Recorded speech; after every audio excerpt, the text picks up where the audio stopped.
Bro, I'm on that yapping session today, bro. All right, the entire zombie story in 26 minutes. I don't know where the frick the storyline is now. It's confusing. Rick Toffin is apparently back, but also Max, Samantha Max is in the dark ether, and I'm confused, and I don't know what's happening. So I need to be explained. Like, break it down for me. All right, let's see what's going on. A long, long, long time ago, there were godlike beings called keepers, and the Okay. creation around them, which they called the ether. Two of those beings went by many names throughout the span of time. Most commonly, one was referred to as Dr. Monte, and the other as the Shadow Man. You see, not much is known about So Dr. Monty and the Shadow Man are evil monster creatures. They're like really old monster creatures. their history before the invention of a device known as the summoning key. But it was this device that allowed the keepers to manipulate the ether and create Agartha. What is Agartha? It's essentially another dimension that is beyond anything that we know and don't know. It's a dimension where everything is perfect. The keepers were a lot like ancient scientists. They experiment. So Agartha is basically like it's basically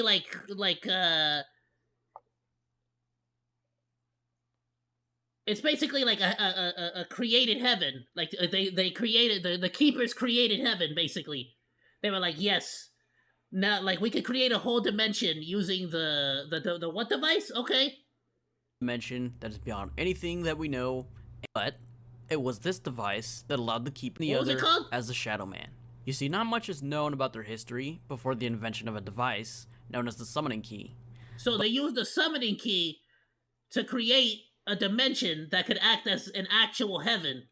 But it was this device that allowed the keepers to manipulate the ether and create Agartha. What is Okay. Agartha? It's essentially another dimension that is beyond anything that we know and don't know. It's a outside of the dimension normal where bounds of everything multi. is perfect. Okay. The keepers were a lot like ancient scientists. They experimented with a lot of things, and that got them into trouble. The keepers Makes were able to sense. master the ability to Damn travel scientists, between they're always dimensions, ruining things. which led to the discovery of something called the dark ether. It's a powerful energy source that exists beneath creation. Many of the keepers were corrupted by this new power and turned into bad guys we know as apothicons. These guys were led by the Shadow Man. A war. Oh damn! So all those like monsters that we see, like the amalgamations with the three heads and like all that stuff, those are keepers. Those are like keepers that have been corrupted, that turn evil, that turn bad. Raged between the apothicons and the keepers, who were led by Dr. Monte, until finally the apothicons were defeated and banished to the dark ether. Over the span of eons, the apothicons evolved into twisted, monstrous creatures whose only desire was to return to Agartha. They just wanted.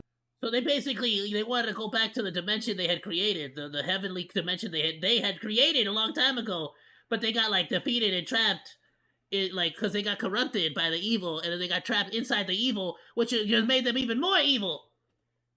To come home. But these guys knew a secret. On Earth, there was a gateway to Agartha. So, they sent meteors containing something called Element 115 to various Earths across various dimensions.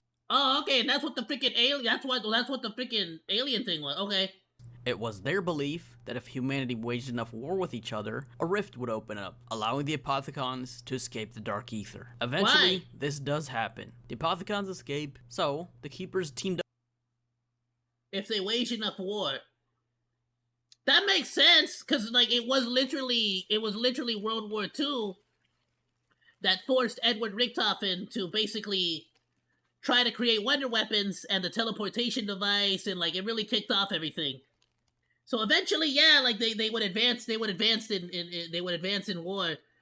It would also advance their like scientific, like basically it led to this. They're right to a certain degree, but is it that like their technology would advance enough that they would be able to eventually open up a portal, or is it that they needed negative energy from a war to do that? You get what I'm saying? That's my question. Up with the humans to defend Earth. The Apothicons, although really scary looking, are just a bunch of wusses, because they lose the war. Again.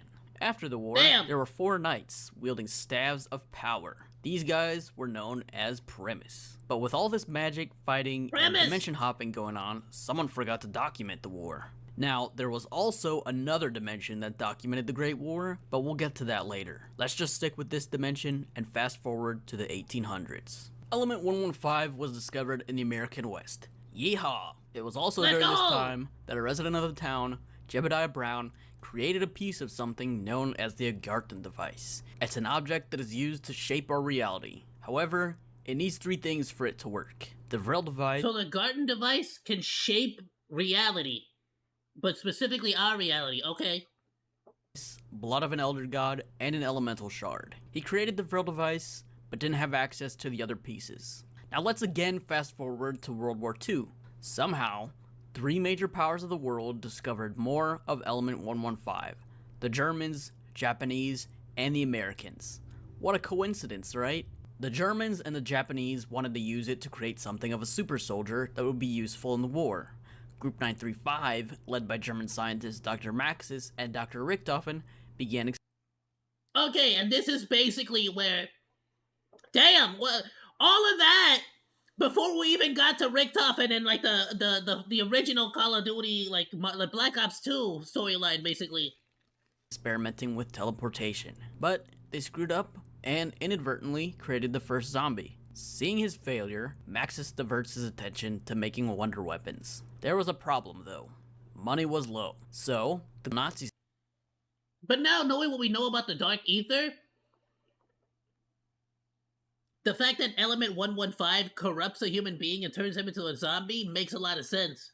Because that's basically what it did to the Keepers. So you could say that literally all those amalgamations, all those like weird elites, the elite characters, they basically are like zombified aliens, zombified Keepers. That's crazy cool.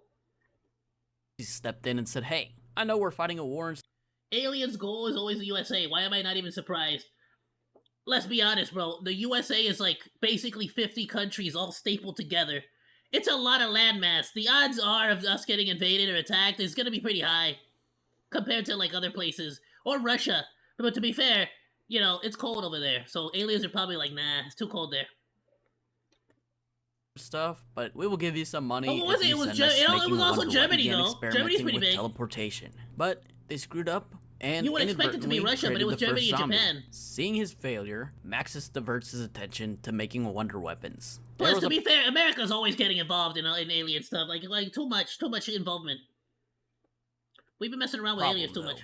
Money was low, so the Nazis stepped in and said, "Hey, I know we're fighting a war and stuff, but we will give you some money if you send us some super weapons." Dr. Maxis went for the deal. Richthofen and Dr. Schuster continued working on the teleporter behind Maxis' back. In the process of experimenting, Dr. Richthofen wanted to use the teleporter himself, but he accidentally teleported himself to the moon, where back in the time of the Great War, the Apothicans had created a dark ether pyramid. Of course, he had to touch it too. This resulted in him getting electrocuted and hearing voices telling him to open it up. That electric shock. Oh, so it wasn't Samantha who went into the thing first. So Richthofen and Edward actually got to the pyramid first, touched it, and got a vision. Also led to him getting teleported to a jungle called Shangri-La. While Richthofen was there, he discovered the focusing stone and Agartha. A little while later, he was teleported back to Group 935. He discovered the focusing stone and Agartha? Led to him getting teleported to a jungle called Shangri-La. While Richthofen was there, he discovered the focusing stone and Agartha. A little while later, he was teleported. So he actually got to see heaven, Agartha. The heaven dimension created by the Keepers before they were corrupted. So is that what Richthofen wants? He wants access to Agartha as well? Back to Group 935's facilities at Duris and started planning the construction of a moon base. You still with me? Dr. Maxis So that had moon base is Richthofen's? Named Samantha. She was neglected by her father, and during one of the teleportation experiments, Richthofen decided it would be a great idea to teleport them away. Samantha got sent to the moon, and her dad to the crazy place. While Samantha was on the moon, Graf and Schuster scared her, and she jumped into the ether pyramid. Wait. So Maxis got sent to the crazy place, and then this is when Samantha got teleported to the moon. idea to teleport them away. Samantha got sent to the moon, and her dad Which is when she gets inside the pyramid. to the crazy place. While Samantha was on the moon, Gruff and What is the crazy place? I'm assuming that's like another that's like another dimension. Schuster scared her, and she jumped into the ether pyramid. Meanwhile, her father developed the ability to physically merge with electricity. Eventually, Okay, yeah, so he merged with electricity. So he probably got sent to like a different dimension or something. Or some in-between dimension. And Samantha got to the moon base and then accidentally, because she got scared, went inside of the moon, the pyramid. Dr. Richtofen pulls Dr. Maxis out of the crazy place to get him to talk Samantha out of the pyramid. She ends up coming out and is greeted by her father telling her to kill them all, before eventually turning a gun on himself. Dr. Maxis merges with the Oh! So he pops himself? What, to merge with electricity? electronics on the moon, but his death triggers Samantha, and she releases the undead on the base to kill every member of Group 935. What a gal. This is where a group called Okay, so that's why it makes sense why all of the bases of, like, Richtofen and Group 935, it makes sense why all their bases are constantly being attacked by zombies now. Samantha is actively trying to get revenge against them. Ultimus comes in, a group of prisoners who are being used as test subjects for Dr. Richtofen's mind control experiments. In this group was American tank Dempsey, Russian prisoner Nikolai Belinsky, and a Japanese soldier named Takeo Masaki. During this time, Samantha Maxis was going nuts on the moon all of with them her though so much. They're all great. zombies and stuff. I love so freaking, Richtofen thought he knew how to beat her, and the secret lied within his diary. So Richtofen woke the Tank group Dempsey's amazing, dude. He's freaking hilarious, but I gotta, like, Takeo is so freaking dope. up in order to retrieve his diary from Shinonuma. It was a success on the moon with her zombies and stuff. So Richtofen thought he knew how to beat her, and the secret and a Japanese soldier named Takeo Masaki. For Dr. Richtofen's mind control So they were all mind experiments. controlled. In this group was American tank I gotta admit though, I think when I played Black Ops 2, Nikolai was like was my favorite player. Like, honestly, I played as him all the Dempsey, time. Russian prisoner Nikolai Belinsky, and a Japanese soldier named Takeo Masaki. During this time, He had the Samantha best Maxis clips. was going nuts on the moon with her zombies and stuff. So Richtofen thought he knew how to beat her, and the secret lied within his diary. So Richtofen woke the group up in order to retrieve his diary from Shinonuma. It was a successful mission, and they were able to return safely back to Doris. This is good news, right? Well, no, not exactly. After returning, the next part of the plan was to go to the moon to stop Psycho Samantha. But Richtofen ended up overloading the teleporter, sending the Ultimus crew to Kino in the 1960s. And his diary ended up at the Ascension facility with the Russians. If you know a bit about history, you'll know that during the 60s, the Cold War was in full swing, and the US and Russia weren't exactly the best of friends. Americans and Soviets raided Group 935 and took all their sweet sciencey stuff. The Soviets were experimenting with Element 115 at this time, and they also discovered So they just jumped forward in time at that point. And so a lot of that was just abandoned after being, like, attacked by Samantha and the zombies. So was Samantha just, like, living in the ether, not really, like, awakening any zombies that whole time until they basically pop up again and she begins the attack all over again on them? a second part to the Agarthan device, the blood of an elder god. By the way, remember Samantha? Well, she was able to time travel with the help of Yuri and stalk Ultimus throughout time and space. This is why everything is overrun with zombies. Darn it, Yuri. While Ultimus was Okay, fighting that's a yes. And Yuri is the scientist from the Pentagon, the mad scientist that's, like, running around. off the undead, they discovered a lunar lander and traveled to Ascension. Meanwhile, the White House is under attack by zombies. After surviving the outbreak, they create the group Broken Arrow, a scientific research program sanctioned by President Kennedy to research Element 115. Now let's So go that back whole to thing was Ascension. canon? That whole map, that whole thing was actually canon. Richtofen remembers wow. that the Vril device is at the Siberian facility. So, Ultimus frees Gersh, this little orb thingy, and he teleports them to Siberia in 2011. Unfortunately, they land in a locked room on the set of George Romero's movie, Call of the Dead. At this time, love this. George Romero was doing some research for a World War II movie when he got his hands on Richtofen's research. This inspires him to make a movie about zombies, using that as a cover-up to do more digging at the Siberian facility. Ultimus arrives and an outbreak occurs, But since they're locked up in some room, they aren't able to get what they came for. Call the Dead cast to the rescue. They bring the Vril device to Richtofen, and once again, Ultimus teleports out of there. I love that Ultimus then Michael makes a pit Rooker, Robert Englund, Freddy Krueger, Buffy the Vampire Slayer, and Machete are all actually canon to the events of Call of Duty Zombies. That is freaking awesome.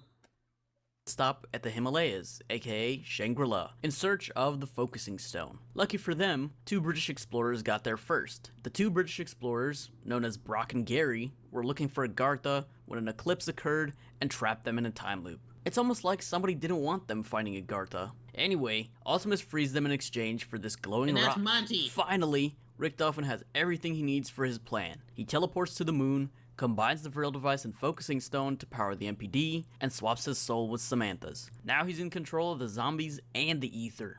The end. Kidding. We're not done yet. Remember Dr. Maxis? Well, his Yeah. consciousness is still in the electronics on the moon. He contacts the other 3 Ultimus members and has them launch rockets at Earth to cut Richtofen off from the ether. Unfortunately, the calculations were bad, and Earth is now in a million pieces. But Richtofen still has control over the zombies. Great. Earth is at the mercy. Yeah, I remember that. And so that's when you play as Misty and you Misty and all them. The freaking nerd and the guy.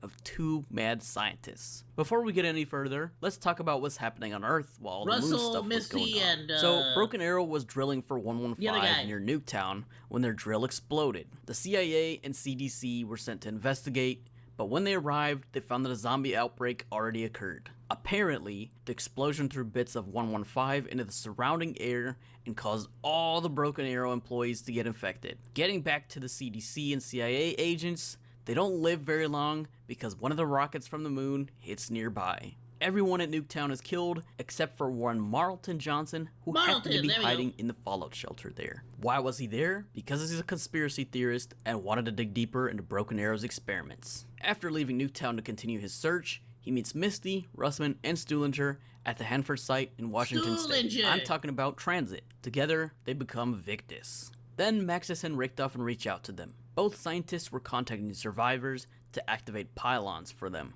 but they each wanted them for different reasons. Maxis wanted to open a gateway to Agartha and reunite with his daughter in order to heal the Earth. Richtofen wanted to mend the rift and gain control over zombies and humans. Oh, I almost forgot. Richtofen could only talk to people who have a connection to the ether, and that's through eating zombie flesh. So the only person he could talk to in the Victus crew was Stuhlinger. The other 3 were contacted by Maxis. Moving on, the Damn. crew ends up activating 3 pylons in Maxis' favor. One in transit, one in die rise, and the last one in buried. But Maxis is a liar. Instead of healing the Earth, he opens up a rift to Agartha to meet with Samantha and destroys the Earth entirely. On top of that, for revenge, he puts Richtofen's soul into a zombie. When Daddy Maxis arrives in Agartha, damn. Samantha realizes he is an evil old man. So she reaches out to a nicer version of him in Dimension 63 and convinces him to help free her from Agartha. This is the Oh. beginning of the documented dimension. In this dimension, a guy Dude, and think about it. That's freaking Samantha as a child still. But she had to, like, basically grow up and became an entity. Like, because of these events. That's freaking wild, dude. Poor Samantha. named Pablo Marinis wrote about the Great War. This leads to Group 935 discovering 115 a few decades earlier at the Origins site. The Allies didn't like that this kind of power was in German hands, so they sent 3 operatives to investigate. The US sent Dempsey, Japan sent Tack, and Russia sent Nikolai. Before the 3 arrived in France, an outbreak occurred at the dig site. Maxis unfortunately got really ill and became one of the infected. But before he turned, Richtofen took the old hacksaw to Maxis' skull and put his brain inside a drone. That's when the other 3 guys showed up, and all 4 united to form Primus. Their new mission? Free Samantha. And that's exactly what they do. Maxis in drone form goes to Agartha, frees her, and Dr. Monte erases evil Maxis from existence. Monte also gives drone Maxis a new body. Now we get Damn, so the original Maxis gets wiped out at this point. introduced to Dr. Monte. He comes up with some great plan and reveals it to Maxis. He wants to create a new reality that is free of corruption and free of the Apothicons. However, he needs the souls of people who have already been through the fracturing of the multiverse. That means Ultimus. But hang on, we'll get back to that in a second. Maxis teleports Richtofen to Agartha real fast and tells him about Dr. Monte's plan. Richtofen needs to retrieve the summoning key in the Chronorium in order for this plan to work. Richtofen travels to 1940 and asks the Illuminati to build him a lab underneath Alcatraz. A few days later, he meets with the warden of Alcatraz, Stanley Ferguson, and convinces him to help them construct and maintain the lab. Richtofen returns to Agartha and finds out that he also has a connection to Victus, and can talk to Stuhlinger the way Ultimus Richtofen did. He uses Stu. Oh, really? So then, at that point, damn, so at that point, he's not even talking to the same Richtofen anymore. He's hearing the voice of a new Richtofen. To get the Victus crew to find the Chronorium for him, then takes their blood samples and has them transferred to Alcatraz, where they stay frozen until a better world arrives. Better world? Yeah, right. Sometime later, Richtofen gets the blood samples of Sal. See, that's where I'm confused. What happened to Victus?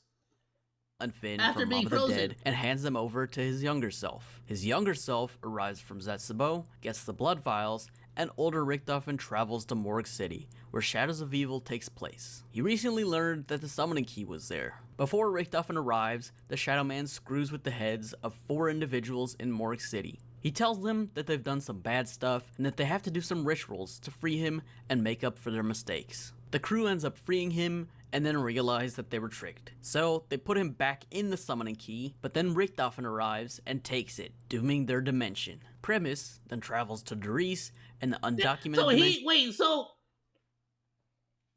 they released the Shadow Man, put him back in, and then Richtofen steals him, and their dimension is just doomed forever. No more.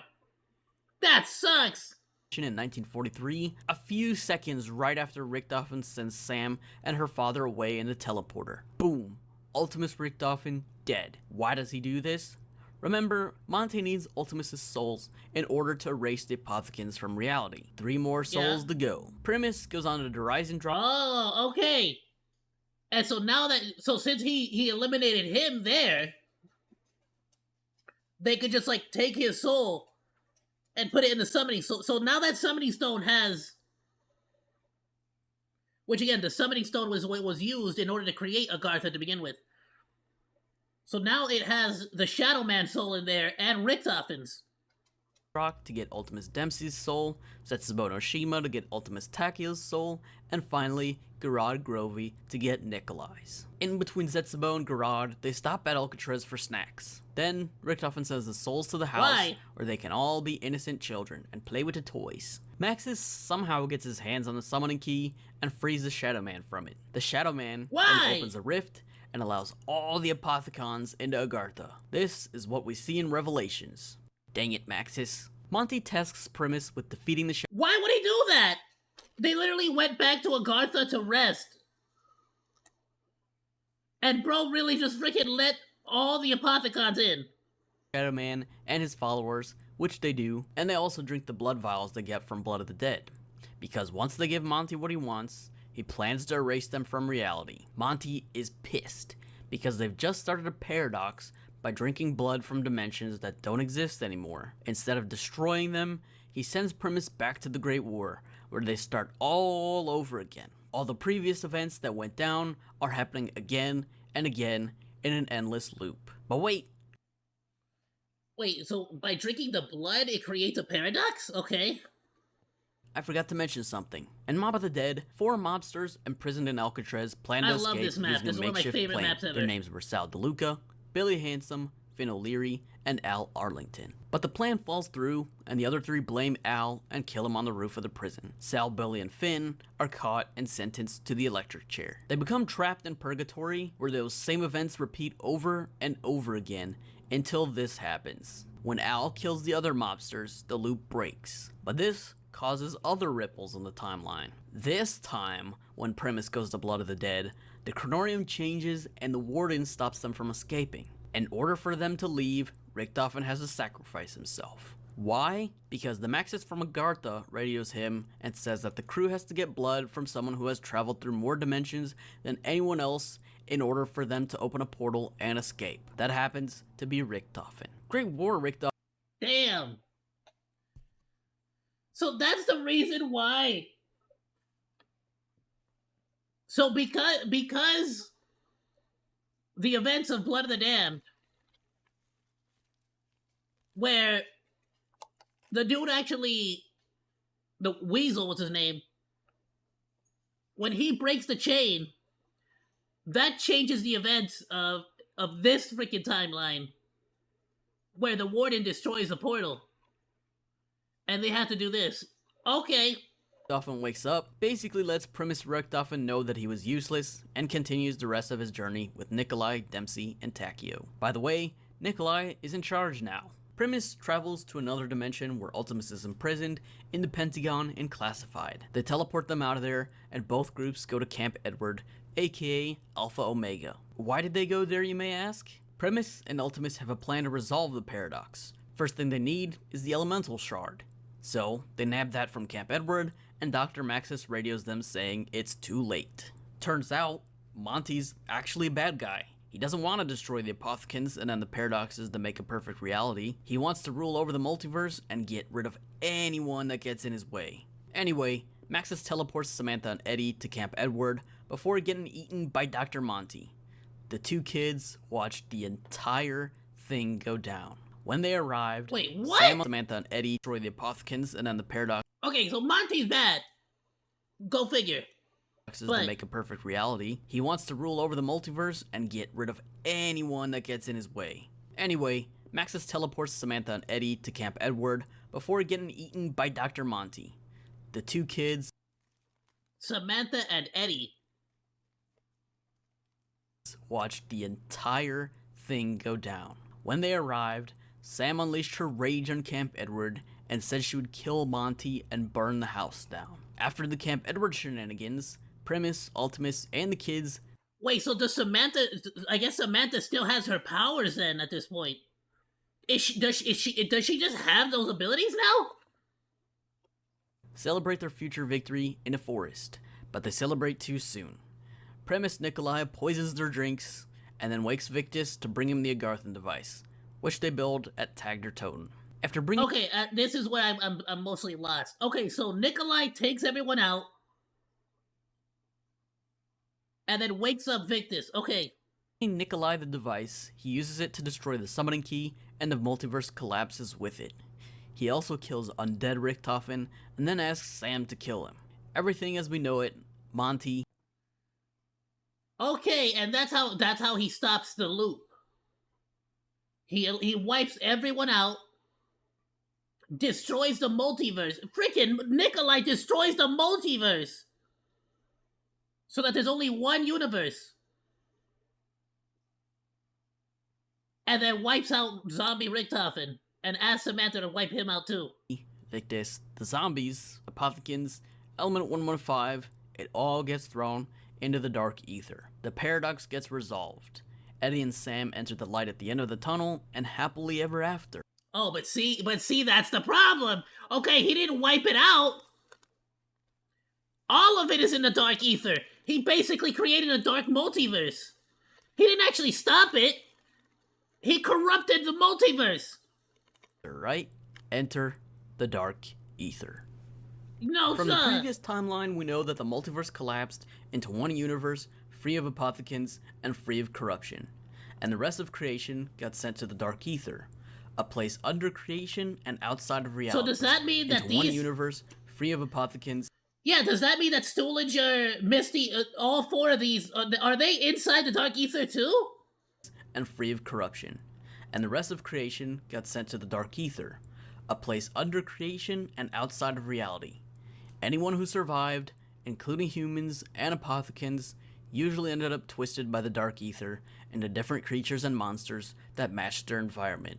Fast forward to World War II, the Nazis knew they were losing the war, and as a last-ditch attempt, they funded the construction of a particle accelerator. Led by two German scientists, Ulrich Vogel and Lucas Kurtz, Project End Station was born, also known as the Machine. The particle accelerator worked phenomenally until they screwed up. Kurtz. Okay, I remember Dear Machine. That one was cool. I like that map. That's where you fight the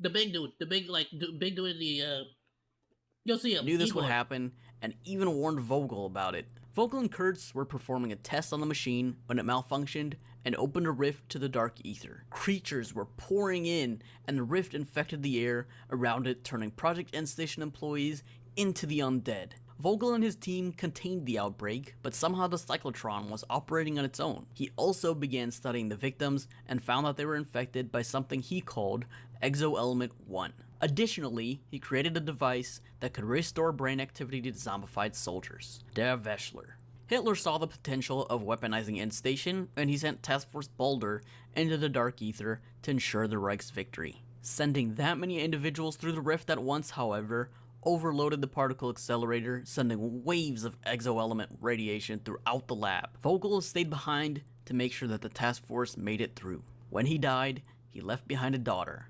Angelica Hannibal Vogel. You know her as Alexandra Valentina. She is one psychotic. Around 5 or 6 years old, her father was visiting her in her Oh, is she? I don't know who that is. dreams, saying that she should finish what he started in order for him to come back with the milk. Turns out, this isn't her dad, and it's actually an entity known as the One, tricking her into letting him out of the dark ether so he can take over the world. This was the beginning of her descent into madness. Throughout A Valentina's new challenger approaches! Who is the childhood, Uncle Kurtz did not let her go to school because of what happened to her dad. But Valentina was a super genius and snuck into his library reading up on biochemistry and physics. By 16, she got accepted into the Moscow Institute of Physics and Technology. Kurtz got to the acceptance letter first and burned it. A day later, she poisoned him with some tea. She still went to college though, graduated as valedictorian, and joined the KGB before joining Omega Group. What's Omega? It's a Russian Spec Ops team formed to counter Ronald Reagan's Strategic Defense Initiative. The Cold War was going down at this time, and whatever the US did, the Russians tried to one-up them. But let's go back in time for a sec. In 1945, the Red Army accidentally found End Station, taking cameras in to film their discoveries. Unfortunately, the team that went in was attacked and killed by zombies. A week later, a cleanup crew arrives and sends Kazimir Zykov in to shut off the particle accelerator. He shuts it off, but gets trapped in the dark ether, never to be heard of for quite a while. Oh, and that's the guy who comes back. You fight him, right?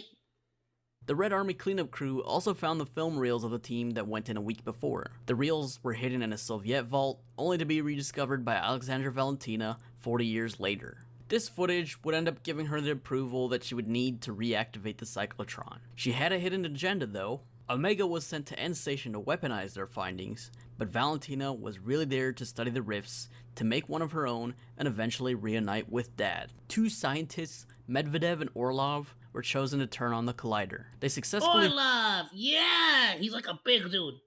do so, but get infected in the process. On Megatron! top of that, Yeah! the rest of the facility gets overrun, and Omega Group flees. Not only that, turning on the power caused multiple breaches to sprout up around the world, including one in Vietnam and another in the Ural Mountains. Now it's the West's turn to come. Wait. Now you're losing me. Hold on. Ev and Orlov were chosen to turn on the collider. So all of this is happening after. I just need to make sure.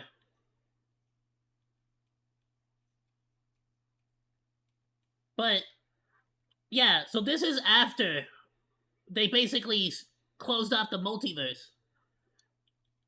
Okay, so this is basically so at this point, the Dark Ether storyline, basically.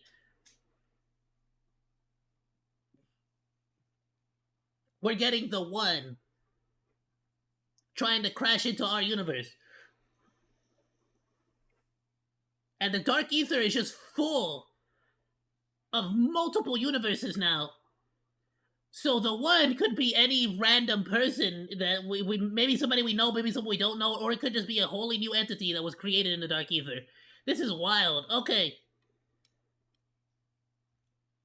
This footage would end up giving her the process. Vietnam and another in the facility with Dad. 2 scientists, Medvedev and Orlov, were were chosen to turn on the collider. They successfully do so, but get infected in the process. On top of that, the rest of the facility gets overrun, and Omega Group flees. Not only that, turning on the power caused multiple breaches to sprout up around the world, including one in Vietnam, and another in Okay, so by turning on the collider at Station N, that's what happens here. That's the events of Cold War, of whatever the frick. What is this one? Cold War? Call of Duty Cold War, where it's like the open world. It's like the war, like it's like the war zone zombies, basically. the Ural Mountains. Now it's the West's turn to come in. Samantha is back. She got her hands on a copy of the end station footage and sent it to Weaver. She tells him, hey, check this out. And he sends a Requiem Strike team to investigate. As they uncover what happened at end station, Okay, and so Officer Weaver specifically, is part of Samantha's original crew.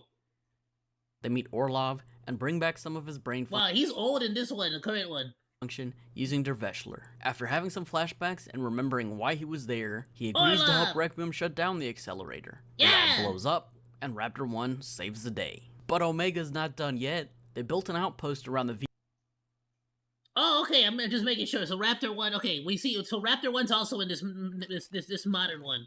How old is Raptor 1? Because Weaver aged a lot. Vietnamese rift that Yeah, I told Raptor you about 1 looks earlier, young thus still. Firebase Z was born. Dr. William Peck, formerly an American scientist who worked for DARPA, opened up his own portal and sent Omega Group soldiers into the Dark Ether to start mining Ethereum and make an unlimited power source. A lot of the miners didn't come back though, or they came back with their skin necrotized. And even then, some came back as mimics or whatever creature the One decided to turn them into. Meanwhile, Oh, okay. So the One is actively creating the monsters that we know of now, the amalgamation or abomination, whatever it's called.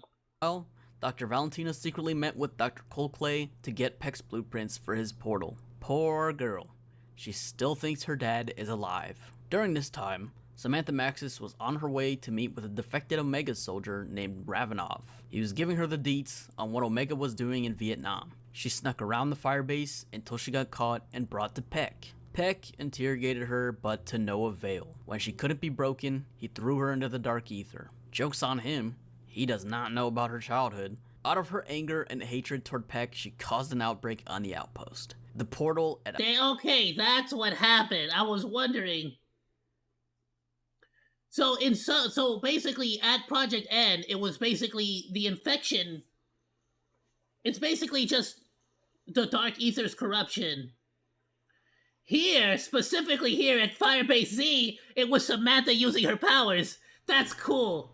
Outpost 25 released a gigantic burst of Ethereum radiation, turning everyone but Peck and Ravenov into zombies. They both hit That's insane, but also deadly, because, we had to show up there and get freaking wrecked here.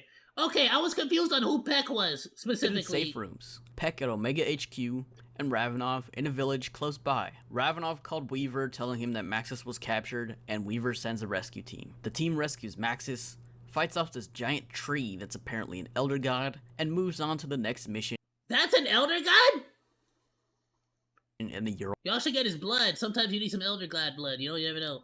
Mountains, aka Outbreak Zombies. Oh yeah, and I almost forgot, Peck got his eye plucked out. So now Omega Group is in the Ural Mountains. Yeah, okay, that's how he loses his eye. Ural Mountains, aka Outbreak Zombies. Oh yeah. But by who? Oh, by the Russian Kravchenko. Almost forgot, Peck got his eye plucked out. So now Omega Group is in the Ural. Now Weaver and Peck are both like eye patch buddies, and I could not tell. I really thought Peck and Weaver were the same person, dude. I swear. Mountains. A sort of super breach opened up in the Urals, and it created a barrier separating towns from each other like islands. Nobody could travel between locations without a portal. Omega also believed that giant Ethereum crystals were maintaining these barriers. When Peck got there, he was tasked with carrying out a plan called Operatia Inversia. The plan was to use the giant Ethereum crystals to make inversion warheads so that they could launch them to the US and create outbreak zones wherever they wanted. That way, the Soviet army could hop through the portals and win the Cold War. Kravchenko takes over. And those are the missiles, the warheads, that what's her name? Dr. Modi. There we go. Dr. Modi in Terminus, those are the warheads that she steals. They're basically warheads that can create zombie rifts, dimensional rifts that just allow the either the zombies, not specifically zombies, right? But they allow dark ether energy to open up, which allows either mimics or anything that the one wants to send over, basically. And all that dark ether energy could cause another outbreak by corrupting the humans nearby. Verzia and realizes that something big in the dark ether was mobilizing an army. The warheads were now meant to be used as protection against this new threat, which doesn't make sense to me because when Requiem comes to sabotage the missile launch, the missiles are still pointed at DC. Wait, Requiem was here too? Requiem was there to get Ethereum samples and send them back to HQ. Ravenov tells Sam about the warheads, and she radios the team behind Weaver's back. They arrive at a missile silo in Ruka, watch Ravenov win behind Weaver's back. Okay, so Weaver was working for the Americans. Pay-per-view boxing match, kill a giant purple people eater called Legion, and launch the missiles into the Pacific Ocean as per Sam's request. After launching the missiles, Weaver is pissed. He takes away any connections Sam has to the outside world and can no longer trust Ravenov.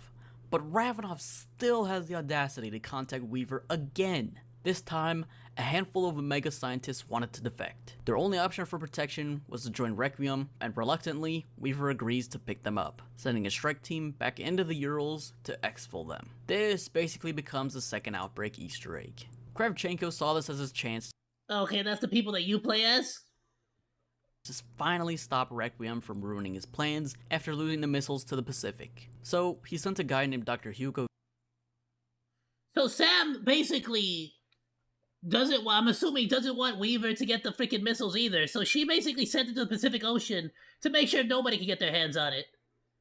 Okay, and that's why Weaver's kind of pissed at Sam. Jaeger with a defected scientist. Jaeger was tasked with killing the scientists and setting up a trap for Requiem. The Requiem team arrived at the sanatorium only to find a murder scene and a taunt written in blood. Then, as Raptor 1 comes to pick them up, boom! They get bazookaed out of the sky by Kravchenko and captured. Raptor 1 and team are dragged out of the wreckage, forced to give up. And boy, were we fooled. Everyone thought Raptor 1 was dead.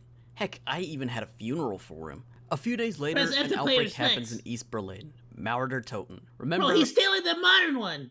Alexandra Valentina? The one that just came out. She tries one last time to bring her dad back. This time, she is successful. Apparently, Ulrich had another end station lab hidden underneath Berlin. Using the portal there, Valentina was able to pass through to the Dark Ether and reunite with him. What the heck? I didn't even play this one. Pretending to be Vogel, congratulates her as any evil Nazi father would. But he's got bigger plans in store for her. He gives her a new body and gives her command of his army. Kravchenko arrives on the scene and forces Requiem to stop Valentina from releasing the One. So she actually summons the One. And guess what? Raptor 1 is still kicking, but Kravchenko uses him as collateral. You know, just in case Requiem decides to bail. They can get him back as soon as they're done. Requiem sticks to the plan and brings Valentina to her knees. Then they use her Ethereum-infused body to power a nuke meant to close the portal to the Dark Ether. A killer robot that they met in Maurer Toten named Klaus sacrifices himself, detonating the nuke in the Dark Ether and closing the breach. Oh, that's where the freaking robot comes from? I didn't even know. Okay, that's where I got lost. Kravchenko's like, hey, want your pilot back? Come get him. Requiem grabs him, but Kravchenko isn't gonna let them leave that easily. Luckily, Samantha's powers are returning, and she helps the strike team escape. The last thing we see is the director of the CIA staring at a computer screen, DMing somebody about Project Janus. Okay, and Project Janus is where we're at right now. Afterwards, Kravchenko's like, hey, want your pilot back? Come get him. Requiem grabs him, but Kravchenko isn't gonna let them leave that easily. Luckily, Samantha's powers are returning, and she helps the strike team escape. The last thing we see is the director of the CIA. Project Janus may now proceed unimpeded. And Project Janus is basically Moody, is Dr. Moody, and what they're doing at Terminus, where they were creating so Agent Klaus completed his mission. So Klaus is taken prisoner by Project Janus. Dr. Moody kidnaps, well, I guess at some point they get their hands on Weaver, Raptor 1 Carver and Klaus. And that's where Maya and Maya and Peck have to freaking go and say, oh, and Gray too. And that's where Peck sends Maya to save them. Well, they both go there to save them. But why is Peck suddenly helping out this team? Is Peck like... This is where I'm confused now. So why exactly is Maya helping out... Not Maya, but why is Peck helping Weaver?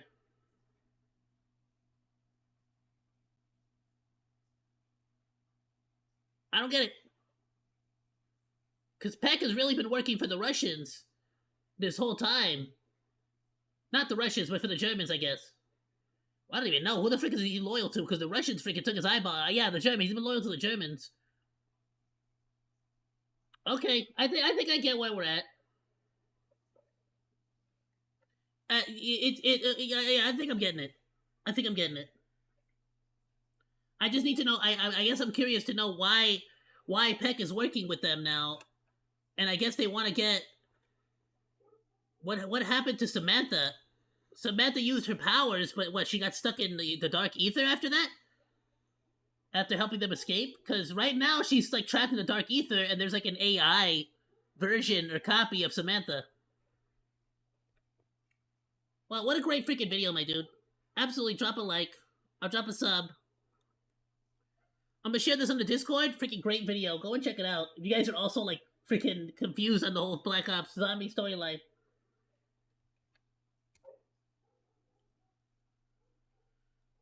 And on Liberty Falls, Panos, the scientist, like basically swapped bodies with somebody. But now I'm curious, who did he swap bodies with? Is it the one, or is it Samantha? Because he swaps bodies with the team that goes to try to help in Liberty Falls, but at the same time he's like talking to somebody else that we cannot hear. It's freaking wild. That is freaking wild. I love it. Thanks for hanging out. Like or dislike, comment, and subscribe, and become a Monodachi today. I live stream all day, Monday through Friday, so go say hi. That's all for now, Monos. Goodbye, and thanks for swinging by. Salut!